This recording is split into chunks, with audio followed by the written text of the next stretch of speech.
Good morning, good afternoon, good evening, wherever you are in the world. Welcome to BWTM Sports. We have with us world-class trainer, mentor, and guru, Uncle James Ali Bashir. Uncle, how are you doing? I'm doing great. Okay, Uncle. Everything's going well. Fantastic. So, can you give us an update as to what's been going on? I'm just moving around. I'm just taking care of business. I came back into Jersey to do my annual physical. Then I'm headed back out to Houston, Texas. I'm going to be in Houston, Texas for the next 2 or 3 months, training Ryan Visser and Vlad Tsarenko. Okay, those are my projects. Those are my projects now. So you're working with Ryan Visser and I know Vlad Tsarenko in Las Vegas. Weren't they meant to have a fight in Vegas? Yeah, we were supposed to have a fight in Vegas, but that fell through, as often is the case in boxing nowadays. The promoter couldn't come through with his agreement, so we got to move on. We're going into Texas now, and then we're going to look to fight on November the 10th. Okay, so you're working with a different promoter now in Texas, is it? Well, we had at least we thought we had a valid deal with the promoter in Las Vegas, but for whatever the reason, the deal didn't go through. The promoter couldn't deliver on his promises, so we got to move on.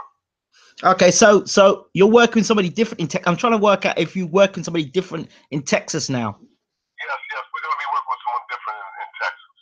Can you reveal who that is?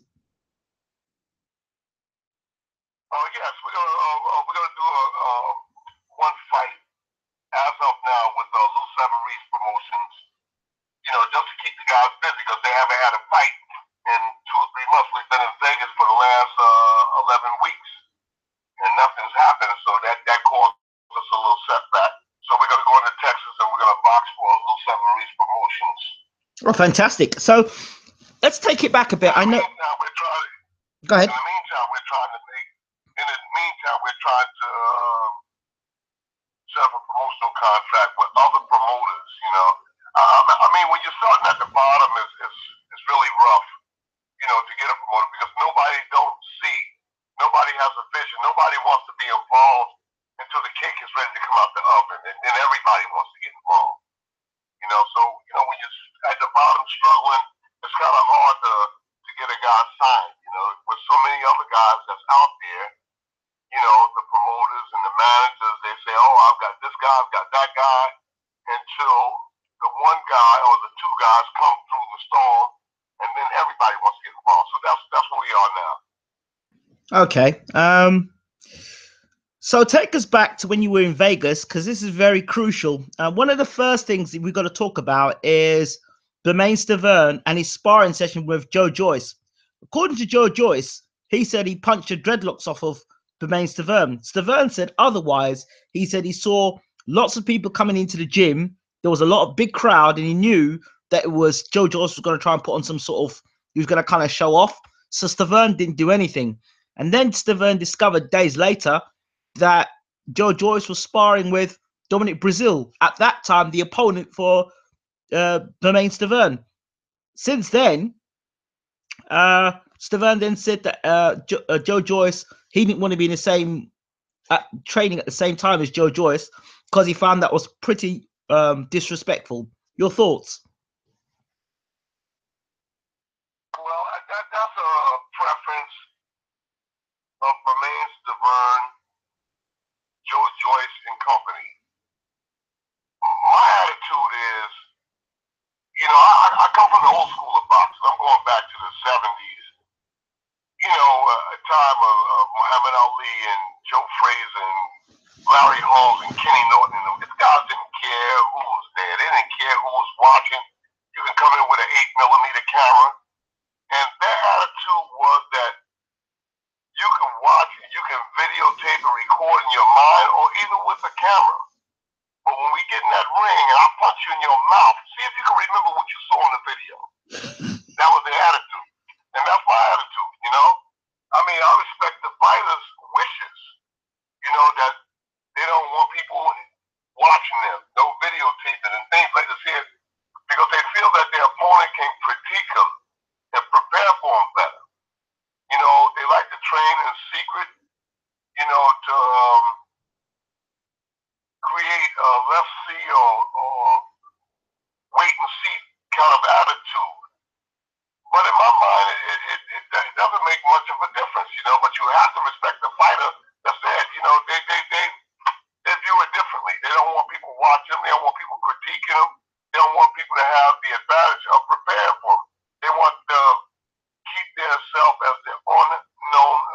and I respect that.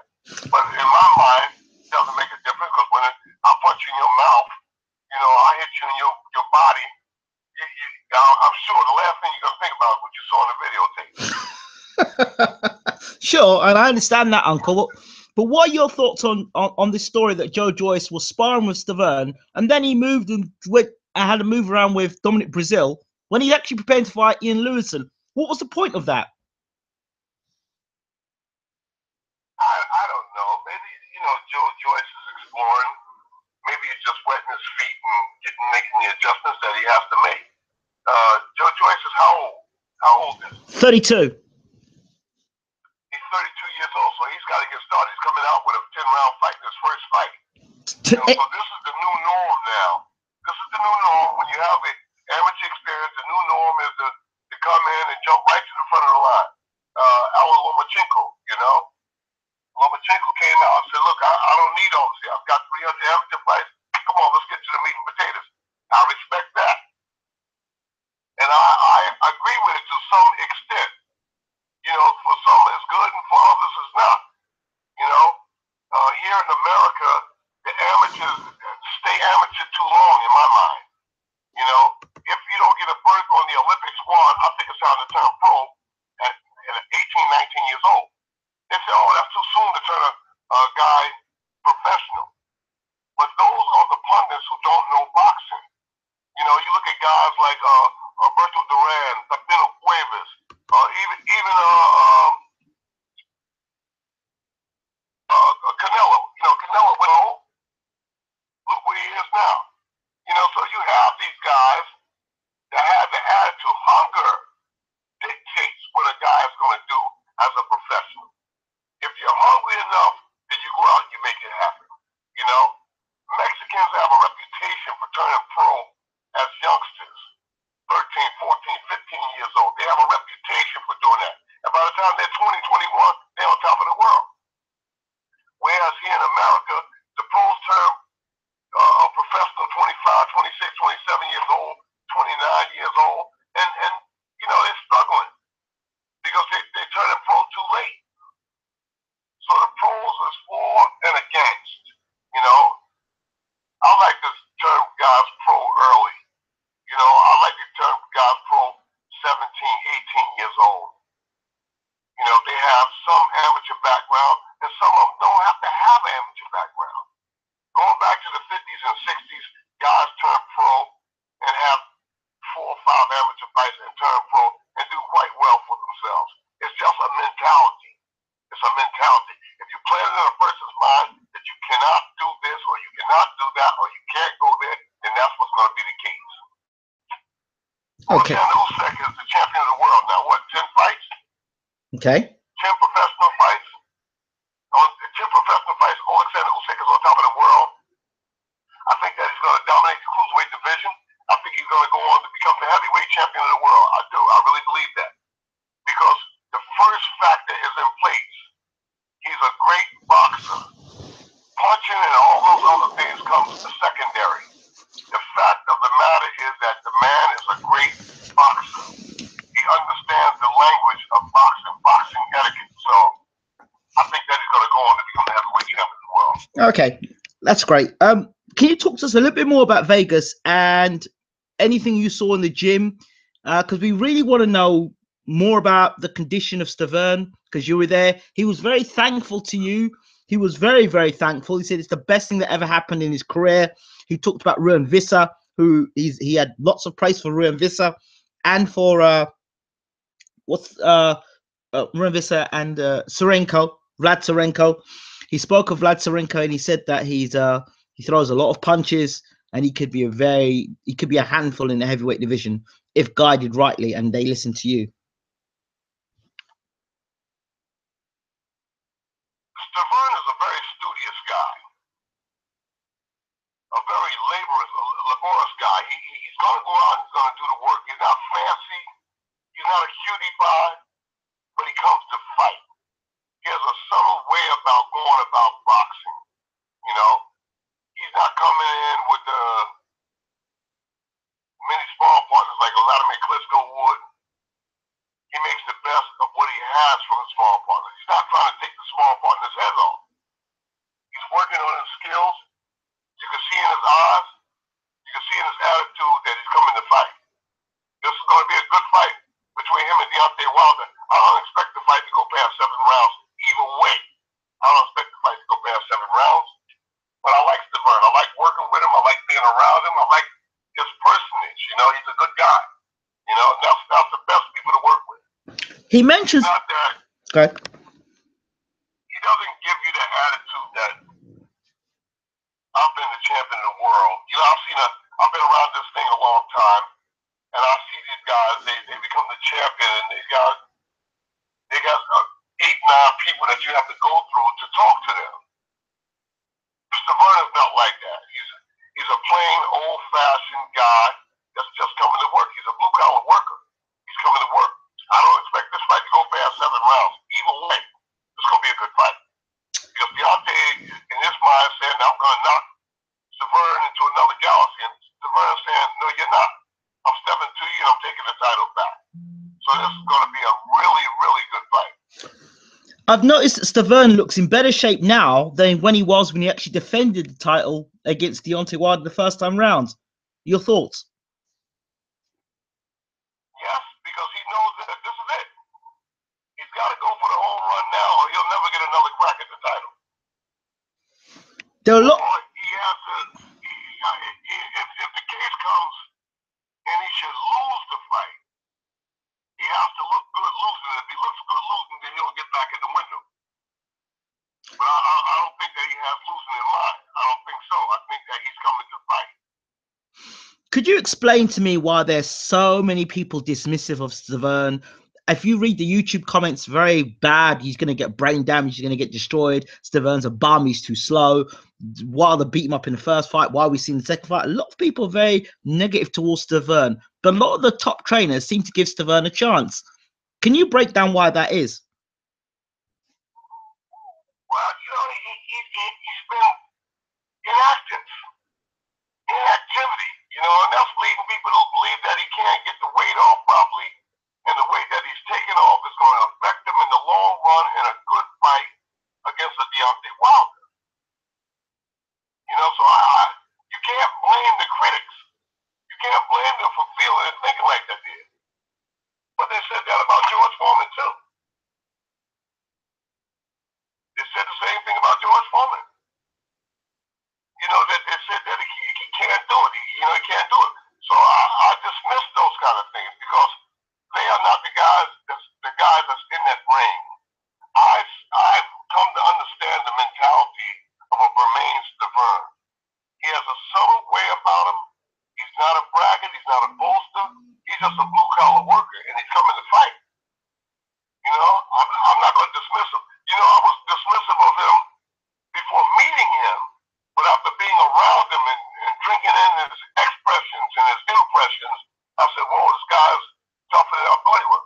They say, oh, Deontay's going to blow him out of there. I don't know about that. I think it's going to be a good fight. And that Bermane Stiverne is going to put up a better fight than most people anticipate. In terms of his work ethic, he said that we're not above criticism, and we're certainly not above approach. And if things need to be fixed or adjusted, we will listen to people like James Bashir because he has got the expertise to talk about it. We're not going to take criticism and listen to anybody and everybody, but you've got to respect someone like Bashir because of his class and where he's been. He said that sort of criticism and that sort of adjustments we're prepared to listen to because they're a proven commodity. Well, I've talked to him on numerous occasions. I really like the guy. You know, I like Deontay Wilder. You know, so I'm in the middle. I'm like in a medium. I like the guys as people. You know, I like them as people, so I can relate to them. I can talk to either one of those guys. You know, and especially Stiverne. There's a lot of qualities that he has that I really, really like.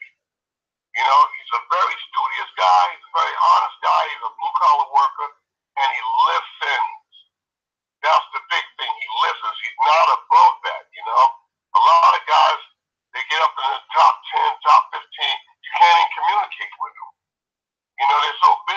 and they're so busy in their adulation and their praise from other people that they don't even see the light from people who have education to give them light. So yeah, I like Stiverne. I think that he's going to go a long way. And like I said, watch this fight. This fight won't go past 7 rounds. Either way, this guy's going to rumble. I think that people underestimate Stiverne's willingness to fight. I think they underestimate it. I think he's going to show up. I think he's going to show up in a big way. And he's going to fight. Might surprise us. This fight doesn't go past 7 rounds. In my mind, it doesn't go past 7 rounds. Ruben Visser, who is one of your guys, did a lot of sparring with Stiverne, and you said before you wanted to get some good work from Stiverne. Did you get that good work in the end? Oh yeah, definitely. I wanted Ron to stand in with Stiverne just to see where he was, you know. And a couple of times Stiverne was backing Ron up, and I didn't like it. You know, I felt that Ron was the bigger, stronger guy, younger guy, that he shouldn't be backing up. But Stiverne backed him up nonetheless, and I didn't like it. I wasn't comfortable with that, you know. Ron Visser is a work in progress, and he's got some ways to go. He's got to understand the language. He's got to understand what's going on in that ring better, you know. But Stiverne is in good shape. He's in good shape. He's done the rounds. But what's important is being able to do the rounds, because if you can't do it in the gym, you're not going to do it in the fight. And he's done that inside the gym. Talk to us about him sparring with Vlad Tsarenko. That's the one I'm really interested in. Well, they only sparred one time. It was really rough. Stiverne wanted to box more, but Don House, the trainer, said, "No, we don't need him. We need a bigger, taller guy." You know. Okay. So Don stopped the sparring after the first time, and I understood that did. But they got to a firefight. Stiverne came to me personally and said, "I want him back, but I want him first. Put him in first." You know. I want to box him again. Put him in. Stiverne wanted to box again, but the trainer, you know, rightfully so, says no. We don't need him. We need a taller guy, and that's what he did. He went with the taller guys. But it was a good mixture in styles. It was a real good mixture. It was very active. They was trading leather. They was going at it. So did you manage to see all the Joy Joy sparring session with Stiverne? And was Stiverne, was he? I have Bashir boxing Joe Joy. How was that?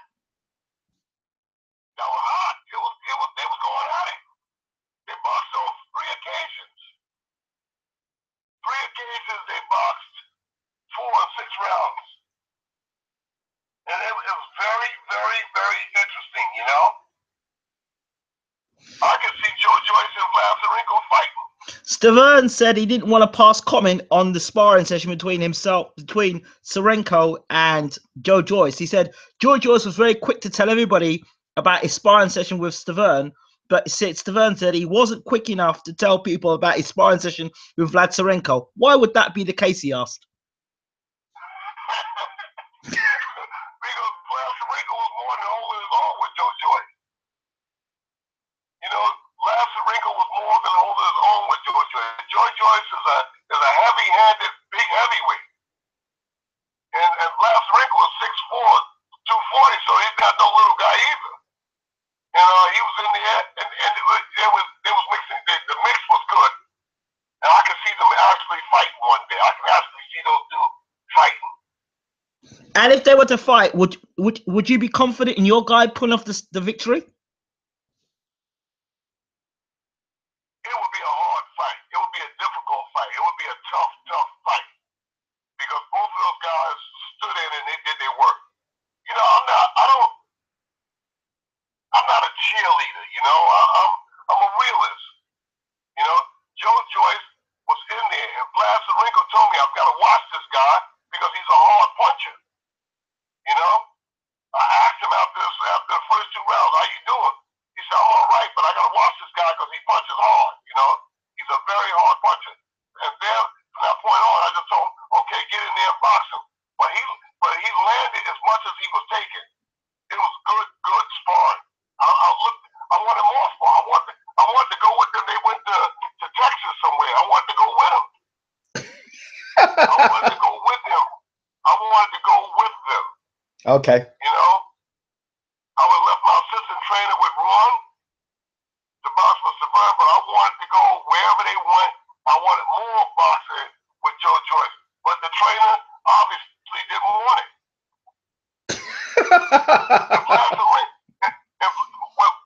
For whatever the reason, the trainer didn't want it because they could have got it. I told them that we're available to move with you guys. You know, we'll go to Texas with you guys. We had spoke about it. I said, I'm available. Here's my phone number. Call me. We'll go with you. Because I was interested in maintaining that sparring. Lazarenko was interested in maintaining the sparring. He wanted to keep sparring with Joe Joyce, you know? Okay. So he was giving as well as he was taking, you know? It was good competitive sparring. Very good competitive sparring. I'm not sure if you're aware that Joe Joyce is actually fighting in a couple of hours' time. When? He's fighting in a couple of hours' time in the UK. A couple hours? Yes. Well, he was going over to the UK to fight that 10-round fight. Yeah, that's tonight. Oh, okay, all right. Then I'll be knocking on your door to find out if I can't get it on the net. Then I'll be knocking on your door early tomorrow to find out the results. Okay. He fights Ian Lewison. Have you seen Ian Lewison fight before? He's a Don Charles fighter. Yeah, I've seen Lewison before. This is Lewison's chance to come out the dark. This is his chance to come out the dark. He's got to push some buttons. Can he stand up to that kind of power? We're gonna have to see. Ian Lewison did well as an amateur, very good as an amateur. His fitness is the best he'll ever be because he's trained 11 weeks for the fight. He's never trained for 11 weeks. The Dillian White fight, he only had 3 weeks to prepare. Yeah, well, this is his chance. But Joe Joyce is in shape, I can tell you that. Joe Joyce is in shape. He's in shape. He's a big, strong heavyweight, and it's going to be a good fight. Okay, so let's talk about we got Adam Scott in the room. Adam asked the question: does Mr. Bashir think that some trainers give too much advice in between rounds and they don't give the fighter enough time to calm down and listen after being punched in the face for 3 minutes? Yes, I do. Yes, I do. And that's the difference. I've had a reporter here in New York a couple of days ago to ask me where was I at as a trainer. I asked him what did he mean. He said, well, some people consider you a very good trainer. Some people consider you as a mediocre trainer. And some people consider you as one of the heirs apparent of Emmanuel Stewart. I said, I'm neither. I just think, in the words of Glenn Johnson, that I'm one of the best, one of the top 5 trainers in the world today who really know how to train a fighter, who really know how to teach a fighter. Again, in the words of Glenn Johnson, I may not be the best. I'm not saying I'm the best. I'll leave that to the fans and to the pundits. You know, I'm not in that bracket mode where I'm saying I'm the best. But I am saying that I'm right there in the top 3 trainers in the world today. If the boxers would just open their eyes and examine. And this man brought up a good point. You can tell who knows the art of boxing, who knows the art of teaching, who knows the art of training, just by observing. And yes, I think the guys are too busy in the corner, too much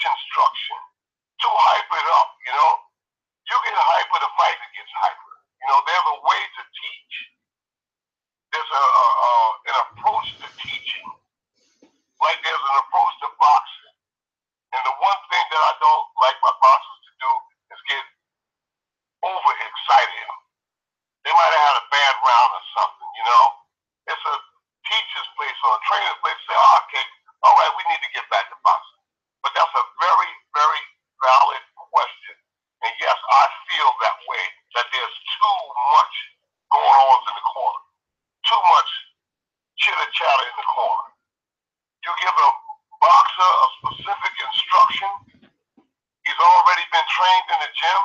He knows when to block. He knows when to slip roll. You just give him a specific instruction. Use the jab and follow the straight right hand. He knows when to throw the uppercut. He knows when to feint. He knows when to ride a punch. You know, you don't need too much, but that's a very valid question, and I'm in agreement with them.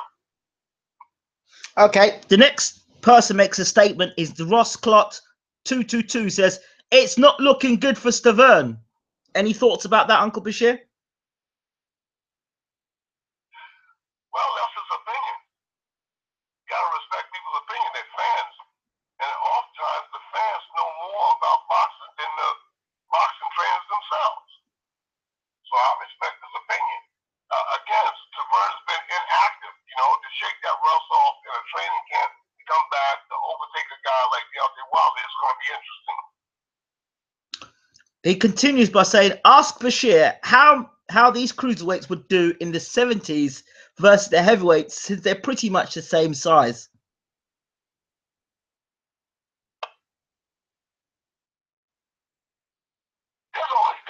These cruiserweights are not that good. Okay, good punches, but technically, they're not that good. Technically, they're not that good. I expect Alexander Usyk to beat Marius Briedis. If Briedis looks anywhere like he looked against Mikey Perez, who was also a southpaw, if he looks anywhere near like that there, Usyk will take him to school and dry him out. So I don't think that the cruiserweights today, in this era, I think the cruiserweights were better yesterday in the age of Evander Holyfield. I think they were better boxers. Ricky Parkey and those guys from that era, I think they were better boxers than these guys. These cruiserweights today seem to be bent on just being big punches, you know. Okay. But style and technique. No, I don't think they do good with the heavyweights yesterday. I was fortunate, Uncle Bashir, recently to spend an evening in the company. I went out for an evening with Glenn McCrory, the former IBF cruiserweight champion of the world. And he said, in my day, he says, in my heyday, I would have beaten most of these cruiserweights today. What are your thoughts on that? I believe, yeah, I think so. I think so. Because the problem with boxing now is, as I've said in many other occasions, the problem with boxing now is there are no solid teachers to give direction. You can't have great students without having great teachers. And there are no great teachers in the sport. There's nobody doing no teaching. They're doing a lot of talking, but they're not doing a lot of teaching. And that's the whole thing. Etiquette, teach. Take them from one level to the next level, to the next level, to the next level. The average guy out there now that's calling themselves trainers, they don't have that kind of background. They don't have that kind of support. They don't have that kind of knowledge to take a fighter from one level to the next level. They don't know how. How could they possibly know when they've never had a teacher? So that's the problem with boxing now. So yeah, I'm in agreement with Glenn McCrory. It just so happens a guy like Alexander Usyk is just a profound boxer, just a beautiful boxer. That's what I love about the guy. The guy's a beautiful boxer. He knows when to hold him, and he knows when to fold him. It's going to be hard to beat him. It's going to be very, very difficult to beat Alexander Usyk. Okay. And I'm big on Alexander Usyk as a fan. Not just as a teacher, but as a fan. I was his teacher, but now I'm big on him as a fan. I love the man's boxing. I love the man's etiquette. I love the man, how he responds to knowledge. I look at him in the corner, and he's always calm. He's always cool. He's always attentive. And he knows when to step on the gas. He knows when to pull back on the gas. I like him. Okay. Well, I don't see the cruiserweights now mixing with the likes of Jimmy Young and Kenny Norton and Joe Frazier and Muhammad Ali and Larry Holmes. Jesus. And just the boxers from that era. And those heavyweights weren't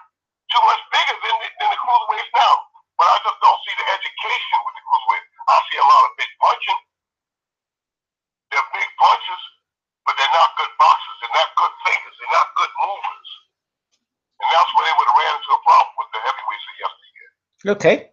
Can you give us a preview of Gassiev versus Wodolczyk? They're fighting here in New Jersey, right? Yep, Saturday. I spoke to Abel Sanchez last night or early hours of this morning. I spoke to Sanchez about the fight himself.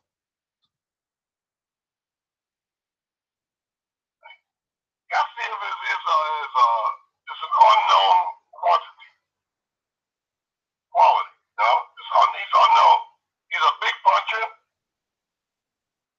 but we got to see how he responds when he's taken into deep water in a boxing match. You know, what's going to happen when he meets a boxer? Because that's what the name of the sport is. The name of the sport is boxing. And then punching, and then slugging, and then all these other factors comes into play. But the name of the sport is boxing. So we got to see how he does when he's taken into deep water, when he has to deal with a swollen eye, when he has to deal with a cut mouth, when he has to deal with having getting off the floor, coming back. You know, you got to see how he responds then. So I don't know that much about Gassiev, other than the fact that he's a murderous puncher.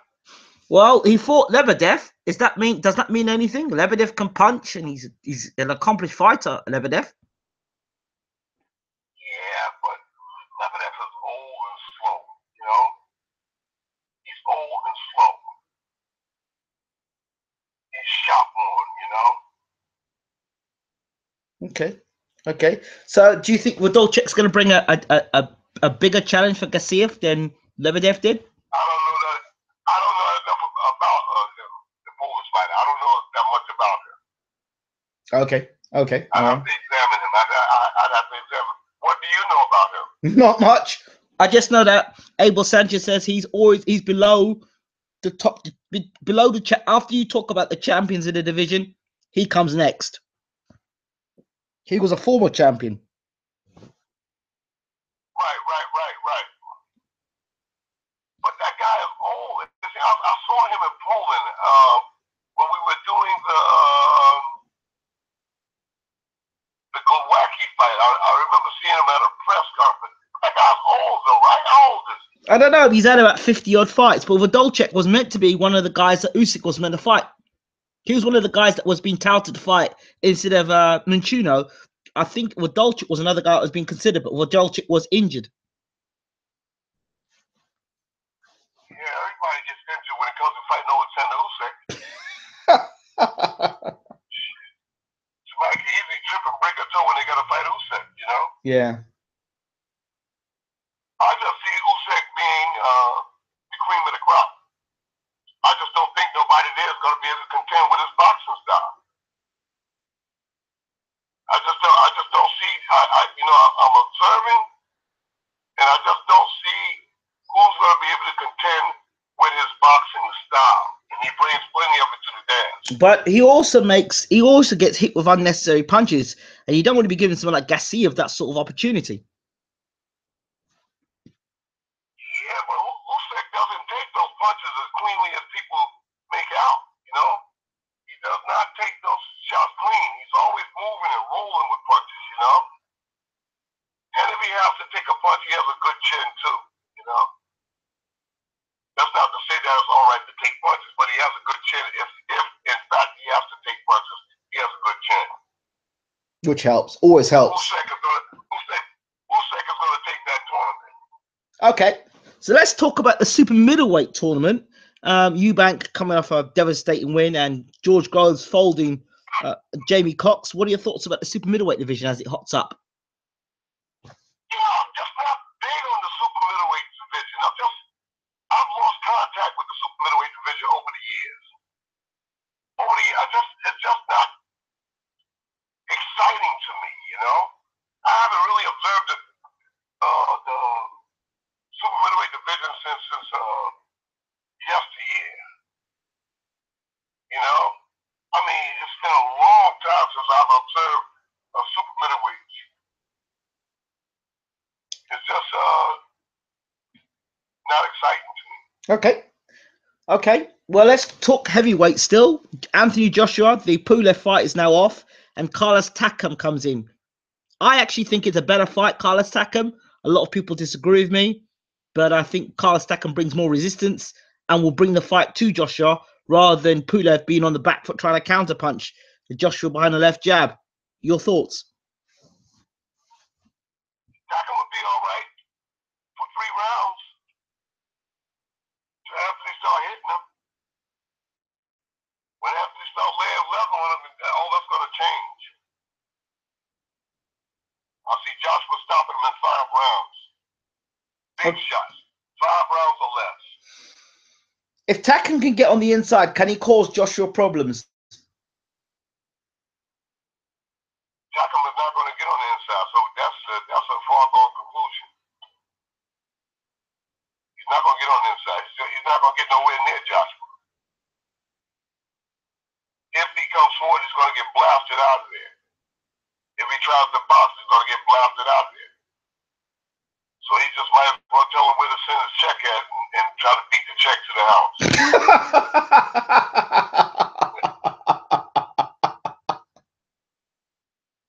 So, what about Pulev? Do you think Pulev? I see things in Anthony Joshua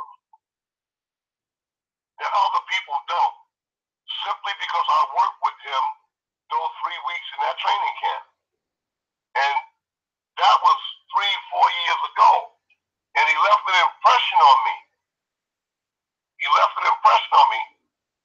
That I thought to myself, this kid punches hard. And if he can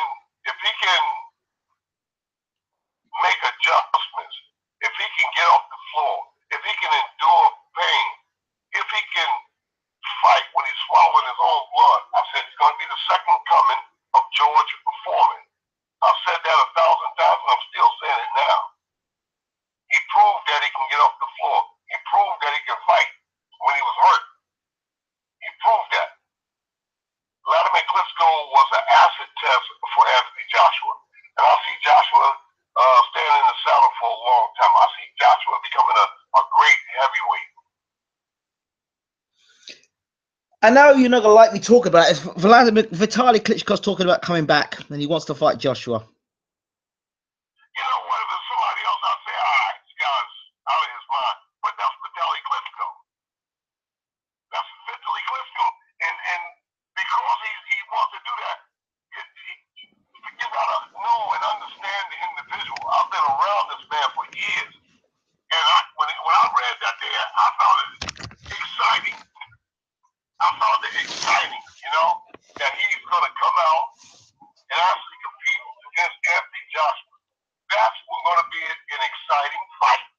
For however long it lasts, it's going to be an exciting fight. And you know what? I wouldn't bet against Vitaly Klitschko. I'd bet against everybody else, but this was going to be an exciting fight because of one thing. Not boxing style, not punching power, not the ability to take a punch, because of his mentality. Vitaly Klitschko's mentality is going to make that fight an exciting fight. And I look forward to it. I really do. I found it exciting, very exciting. Now, if Vitaly Klitschko is to come back, would you train him? I would love to train him. I would love to train him for that fight. To compete against my man, my friend, Anthony Joshua. I would love to be involved in that fight. Yes, I would jump at the opportunity to train him, you know?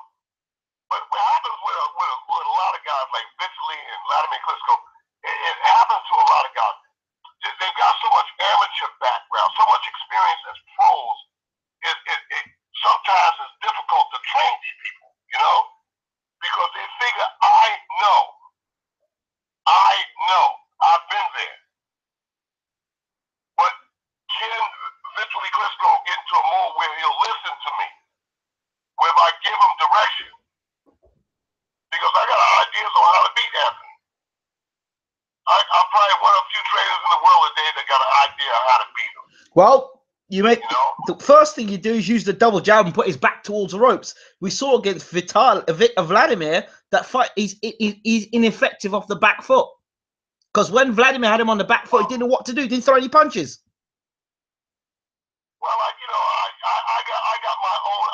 about how to upset Anthony Joshua. You know, I'll keep that in a jar. You know, the game is to be sold, not told. You know. I agree. So I know I got some ideas of how to beat him. I see some mistakes that the trainers who trains Anthony Joshua, I see mistakes that they're making. You know, every video I watch, it's just little subtle mistakes that they're making that makes him vulnerable to be beaten. I know how to do it. Okay. Because I'm one of the wise scientists. I'm gonna nickname you the wise scientist from now on. But I've got to do it in the Lennox Lewis way. Scientist. That's what I've got to call you.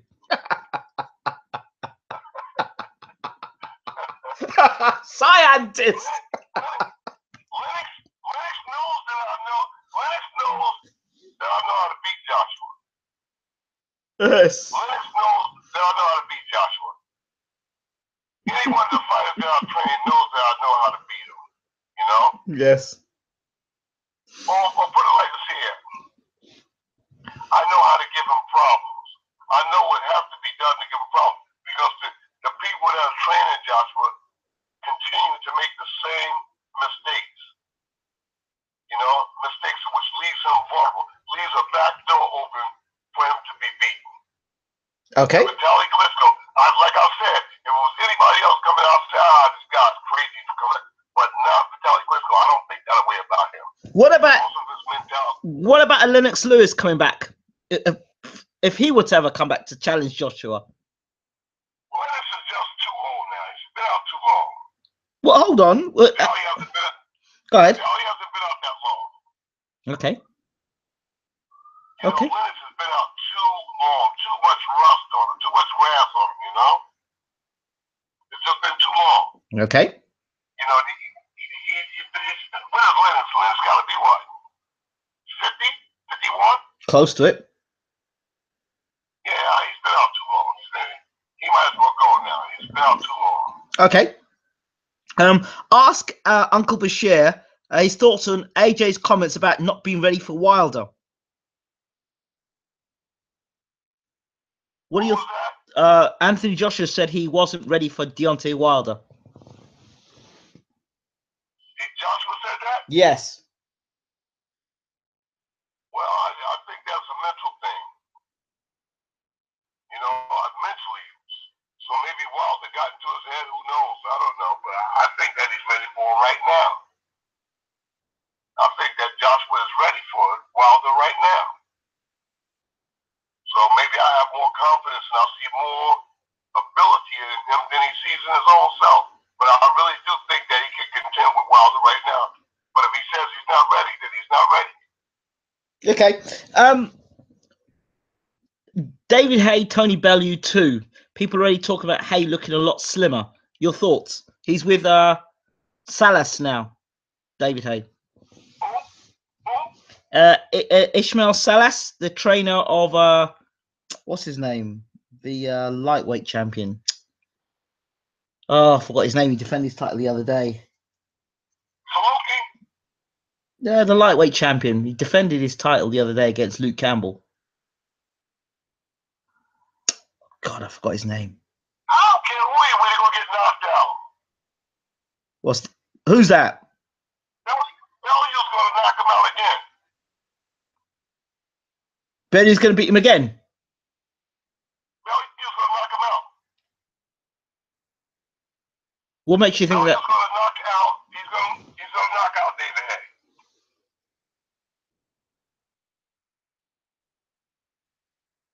Why? He's gonna knock out David Haye. Why'd you say that? Because he's Tony Bellew, and he's got Haye's number. That's why. Not because he's such a good boxer. Not because he's heavy-handed. Because number one, he's not afraid of David Haye, and number two, he's got David Haye's number. Tony Bellew's my KO. Wow. So knock David Haye out again. He's got his number. He's got his number. Did you see in the fight with Yep. If Bellew slipped under the punch and Hayes while they're spinning around to the ropes. Yes. That told me that Bellew's got Hayes' number. He's got his number. When a fighter got another fighter's number, he's not going to beat him. He's going to knock him out again. This time he'll knock him out early. What David says, David says that when you go to the bank the first time, you may get away with it, but when you go back to the same bank the second time, they put in new security and new cameras and everything, and he's a fool for going. He won the lottery the first time, but he's a fool for going back to the bank the same bank a second time. Tony Bellew's going to knock him out again. Remember, I said it. You heard it here. He's going to knock him out again. Uh-oh. Because Bellew mentally is too strong for David Haye. See, David Haye preys on weaknesses. He's a draconian kind of fighter. He preys on weaknesses. He preys on getting in people's head because he's a big puncher. But Tony Bellew is not having that. Tony Bellew is not afraid of David Haye, and he's got his number. He's going to knock him out again. I'm telling you. Uh-oh. That's not good for Haye fans. Yeah, he's going to knock him out again. So basically, you're saying 2017 is the end of David Haye. Yes. He might as well get into the promotion business because he's going to get knocked out again. Believes he's the best heavyweight in the world. He can have Harry Houdini in his corner. He's not going to beat Bellew. Oh, shit. Oh, dear. Oh, dear. Do you know who Harry Houdini is? Yeah, I know who Harry Houdini is. He was the guy. He was the magician, wasn't he? Yeah. Well, that's who he can have him. He can bring Harry Houdini from the grave and put in his corner. He's not going to win that fight. Tony Bellew's going to knock him out again because Bellew's got his number. Tony Bellew's got his number. He's ready, man. I'm telling you, he's got his number. He's not afraid of David Haye. David Haye has tried everything aside shooting Tony Bellew to get in Tony's head, and Tony is not having it. Tony's saying, yeah. Just get in the ring, and I'll show you what I got. Bellew's going to beat him again. He's going to knock him out earlier this time. Uh-oh. Any thoughts on Daniel Dubois? Too soon. Okay. Too soon. He's a big, strong young boy. He's a big, strong young boy, and he looks to be like he's on the roll. He's on a roll, but it's too soon to tell anything about him. You know, we got to find out what he can take. Can he get off the floor? Can he fight swallowing his own blood? Can he fight with a bad cut? There's so many factors that have to be answered about him. So far, he's having his own way. Okay. But there's so many unanswered questions about him. Okay. Dave Allen, the White Rhino, fights Lenroy Thomas in a rematch for the Commonwealth title. He lost the first fight. He's going back to fight Thomas again. What are your thoughts on Dave Allen?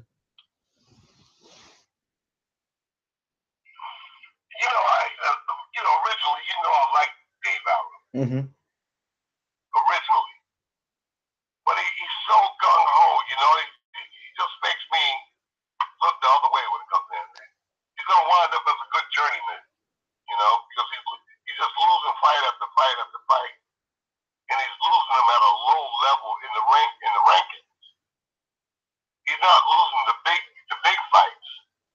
He's losing at a low level. So what is there to think about him? He can't break into the mold. Soon Ruan Vista or Blasarico will be fighting Dave Allen. Wow. I anticipate those guys will be fighting Dave Allen next year sometime. Wow.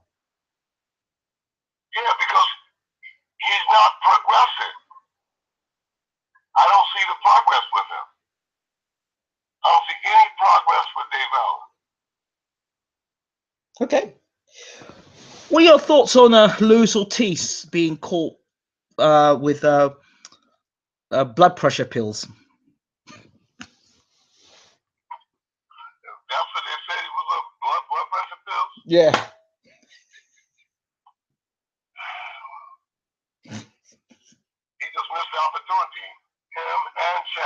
they missed opportunity. You know, I don't know if they, in fact, can afford to miss these opportunities at this point in their careers. He just missed this opportunity. I think Wilder was good to go to. Wilder's credit, you know, he went to fight Povetkin in Russia. Povetkin got caught on drugs. He accepted his fight with Ortiz after people said that Ortiz would upset Wilder. Wilder said, okay, let's see. He came to fight Ortiz. Ortiz got found with blood pressure medicine. You know, at this point here, I'm saying that Ortiz going to have to do a lot to get back. He needs some prominent wins to get back.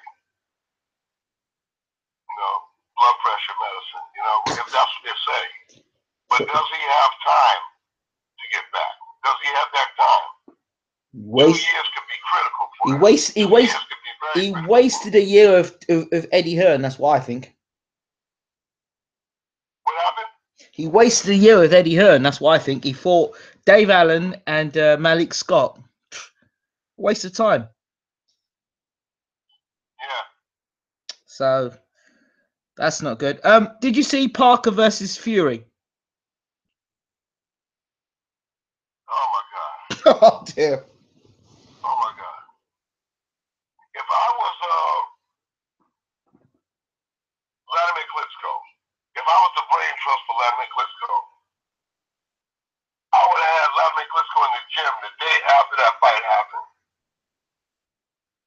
I would have had Vladimir Klitschko, I would have called him on the phone and said, listen, get back in the gym, we're going to fight Joseph Parker.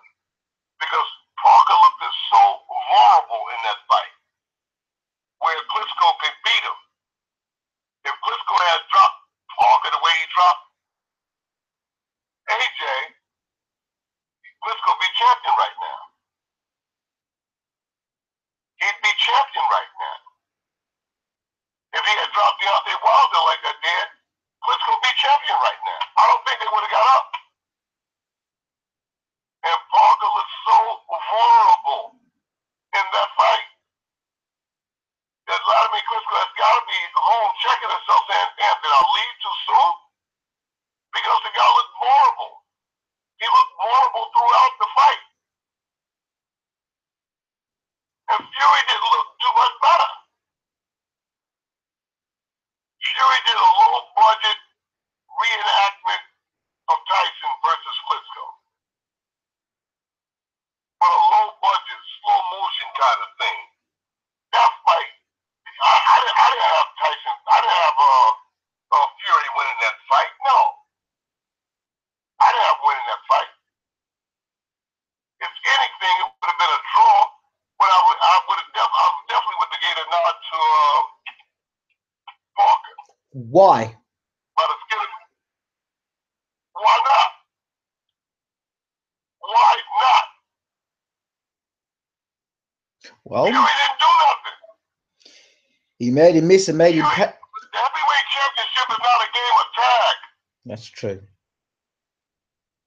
It's not a game of tag. Fury run around the ring full, served him fun. They tell me he looked like Muhammad Ali. He looked like Muhammad Ali.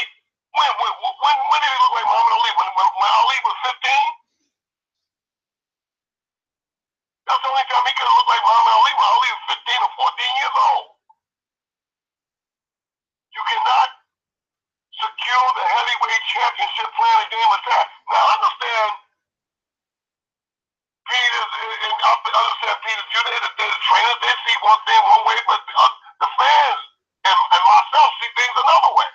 You can't win the heavyweight championship playing a game of tag. Peter said a low-budget reenactment of Tyson Fury versus Vladimir Klitschko. He tried the same style to get over with that stuff.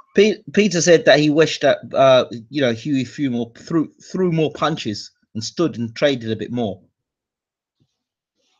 That's the problem. He didn't do that. That's Peter's way of saying, yeah, he might have lost it. Might have. He did lose it. He didn't gamble. He didn't trade. He just ran around the ring throwing these phantom jabs that didn't amount to a can of beans. No, I wouldn't have gave that championship of the world to Fury. I would not have given him the championship. Parker secured the championship of the world. I understand the plans to have Parker fight Joshua next. In my mind, again, you know, boxing is a small window of opportunity. The window is open for a certain amount of time, and then the window closes. After seeing that fight, I would have abandoned the cruiser tournament with Usyk and said we want Parker next. Yeah, I would have abandoned the cruiser tournament and say that Alexander Usyk wants Parker right now. If ever there was a window of opportunity that was open, I saw it there. Wow. I saw it. I would have abandoned the cruiserweight tournament and said Alexander wants that title right now. Because Usyk would beat Parker. Would beat Parker. That Parker that I saw fight Fury, Usyk would have spanked him. Usyk would have took him to school and beat him up. Now, if ever there was a window of opportunity, I saw it in that fight. Now, there are some skeptics and some critics that might disagree with me, but I saw a window of opportunity. If Parker was missing those punches like that, with a big guy like Fury, he was missing. Did you see the punches that he missed? Yeah, I did. He was swinging thin air at times. It was embarrassing. He was missing those kind of punches versus Fury. Can you imagine him trying to box with Alexander Usyk? I saw what it did to Joe Joyce. Oh, God. The heavyweight championship of the world was just sitting right there. Just sitting there. Just sitting right there. I said, Usyk wants to fight for that title right now. Usyk can actually fight him. Usyk don't need to put on but 10, 15 pounds.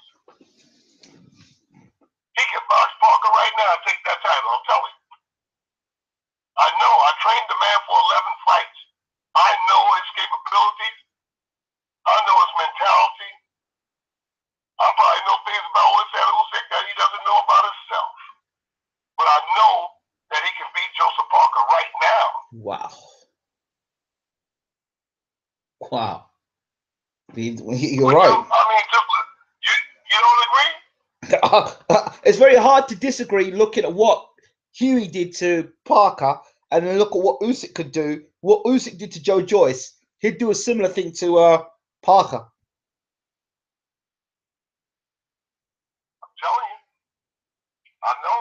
I just know. I know the fighters. I know the chemistry. And the Joseph Parker that I saw in that fight and the fight prior to Fury fight, that Parker, Usyk could beat him. Usyk could beat him. I'm telling you. Joseph Parker is Humpty Dumpty sitting on the wall waiting to have a great fall. Humpty Dumpty. I'm telling you. I'm telling you, it's in all the king's horses and all the king's men, they couldn't put old Humpty back together again. I'm telling you, he's very, very vulnerable. Now, either he's not being taught properly, or he's not understanding what he's being taught.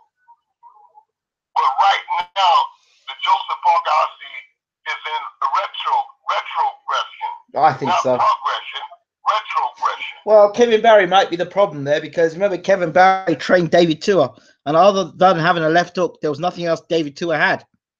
And a left hook and a good chin. That's all David Tua had. And he's trained by the same trainer that trained Joseph Parker. Yeah. I don't know what the case is. Either he's not being taught properly or he's not understanding the lessons. Because I saw him in the last two fights. He looks very vulnerable.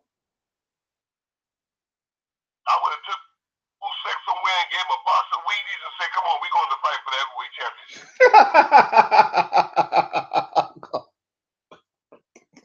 Yeah, I'm telling you. Because I've seen Usyk beat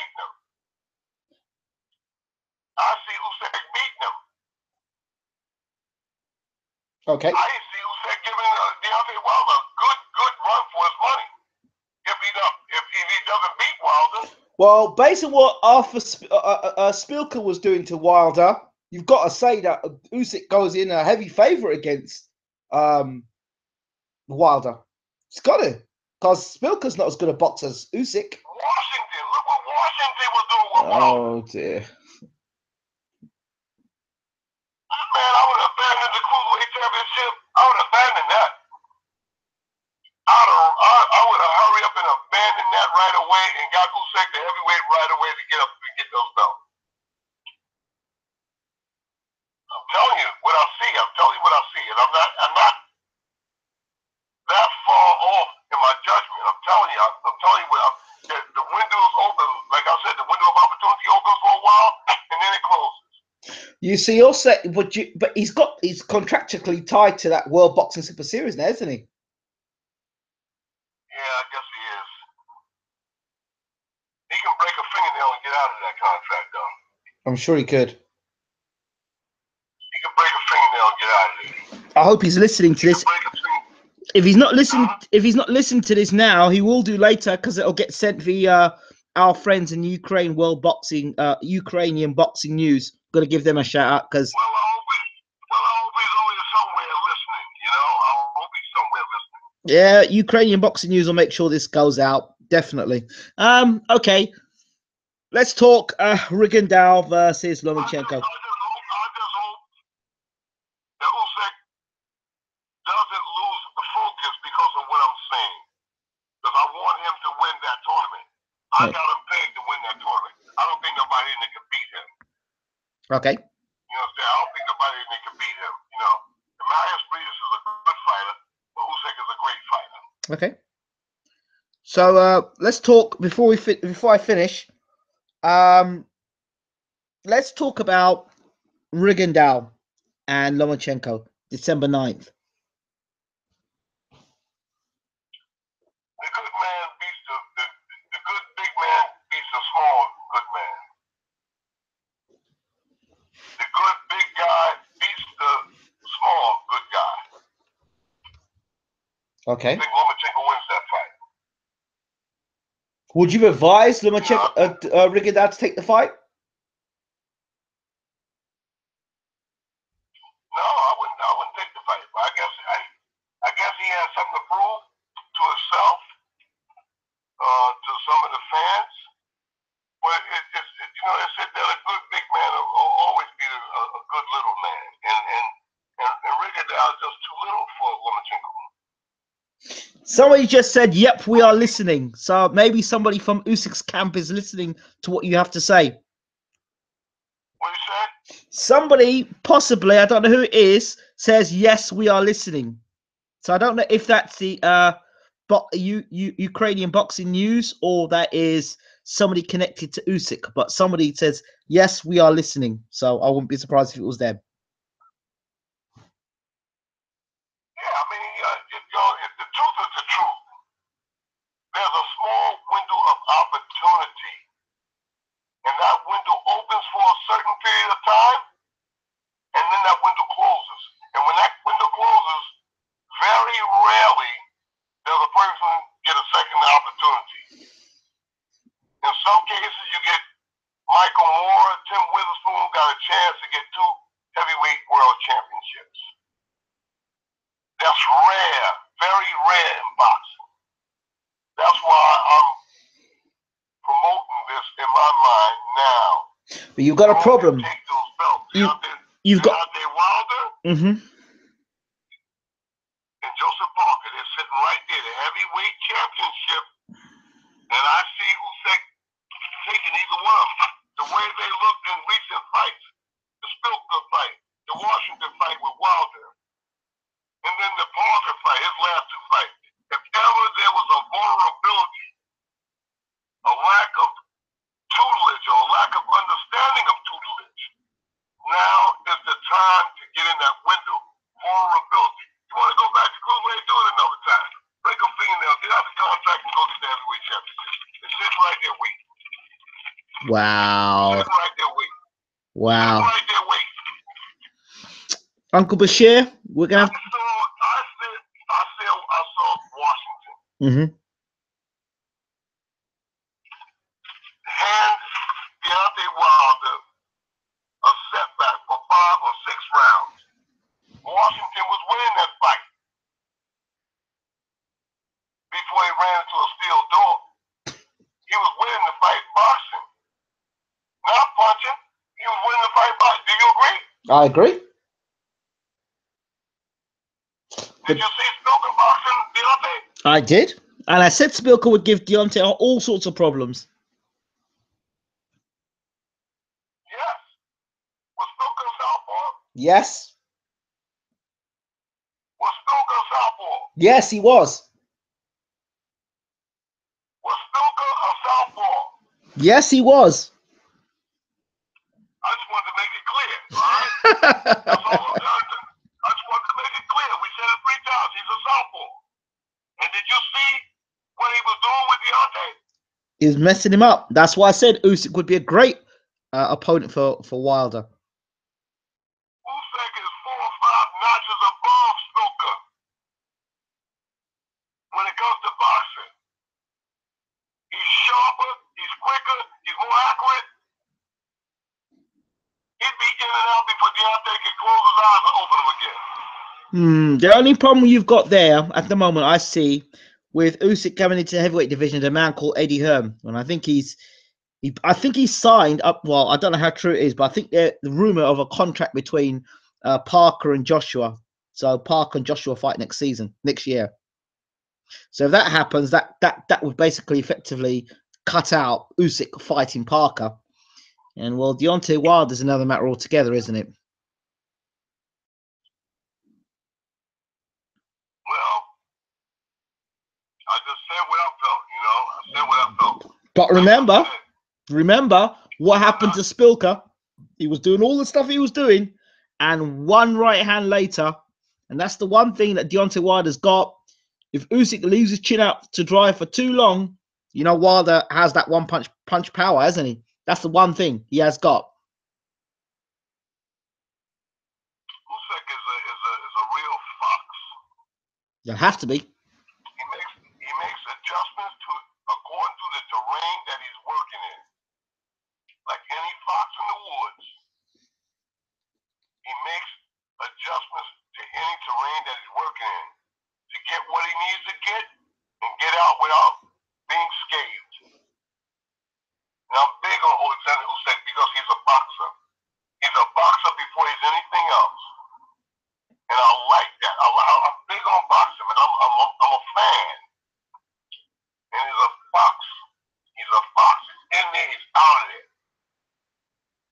You know, if he's going to utilize anything that I taught him, you know, one of the biggest things I taught him was how to be unscathed in a fight. Get in, get out, box. And he's a beautiful boxer. I love beautiful boxers. I love beautiful boxers. You know, the Donald Curry, the Mike McCallum, Alexander Usyk. I like those kind of boxers. Foxy, slick boxers. Usyk is that, you know? And Wilder got to watch himself with Usyk, because Usyk got a vicious left hand himself. A vicious left hand that can put you to sleep. Well, first things first, let's get the cruiserweight title, see what happens. And then let's go on to the heavyweight division. I just hope the window still be open when he gets there. Okay. Uncle, I'm going to have to end it there because we are going to be talking literally 15 minutes to Derek James, the trainer of Errol Spence Jr., Charlo, and Rob Brandt, who fights next weekend in the World Boxing Super Series at super middleweight against Jürgen Bremer. Yeah, so we'll be talking to him in about 15 minutes. Okay, all right. All right. Give Derek James probably tell him I'll be in Houston. Maybe we can meet up. I can hook that up, Uncle. I can hook that up. I hooked you up with the Stiverne one. I'll hook you up with Mr. James. I'm very close with Mr. James as well. So if he has any heavyweights, he has got one heavyweight. He has got one heavyweight I'm aware of. He's got one heavyweight. Tell him I'd like to get some work from him because I'm going to be in Houston for the next 2-3 months. I'll be in Houston, and I'd like to get some work with this guy. When do you all the work that I can for my guys. when do you arrive in when do you arrive in Houston? I'll be in Houston in 2 weeks. Okay, well I'll tell Mr. James. I'll let you know. All right. Okay, cool. Okay. I'll make the hook up for you. I'll make the hook up for you. All right. Trust me. All right. Inshallah. Okay, inshallah. Uncle, see you soon. Take care. Okay, goodbye. Goodbye, Uncle. So there you have it there. Uncle James Ali Bashir giving us his thoughts on Alexander Usyk, David Haye, Deontay Wilder, Bermane Stiverne, Joel Joyce. So stick with us. We'll be talking to the trainer of Errol Spence, Charlo, and Rob Brown, Derek James. We'll be back in 15 minutes. See you soon.